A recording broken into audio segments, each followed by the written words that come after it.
Қазақстанда шашал десе бас алатын ГАИ қызметкерлеріне, полиция қызметкерлеріне арналады навик. Оңтүстік Корея ешқандай габарит та жоқ, міне. Ешқандай милиция тиіспейді. Неге білесіңдер ма? Өйткені үкімет сондай жағдай жасап қойғанда, міне, осылай жүре береді, міне. Бүкіл бизнес болсын, не бар, халыққа жағдай жасап тастаған мемлекет. Барлық жерге халыққа ыңғайлы. Біздің жоғарыда отқандарға құлақтарына алтын сырға және жұмыс істеп жүрген полиция қызметкерлеріне. Бояқта да ограничение бар, 110 деген ограничение бар. 130 бен 140 бен кетіп саған тиіспейді. Сен аварийный ситуация создап тұрған жоқсың ба, жол саған позволяет па, жүре бересің.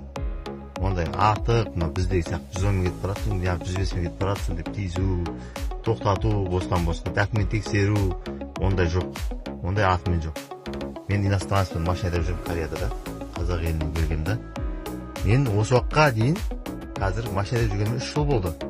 Бір полиция қызметкері тоқтатпаған мені. Өйткені мен нарушение жасаған жоқпын. Бір полиция қызметкері. Камера көп емес, камера жоқ емес, камера көп. Көп камера. Бірақ айтайын, осы 3 жылда бір 4 рет штраф келген шығар маған. 3 жылда. Падырлат біздегідей жаңағы штраф түсіре беру деген мақсат жоқ қой. Соны дұрысқа түсініп алыңдар. Жаңа айтып отыр ғой, шетел деген істеп жатыр. Шетел деген істеу үшін соған сай болу керек мемлекет. Соған сай болу керек. Толықтай ақпаратты Telegram арнамыздан аласыз.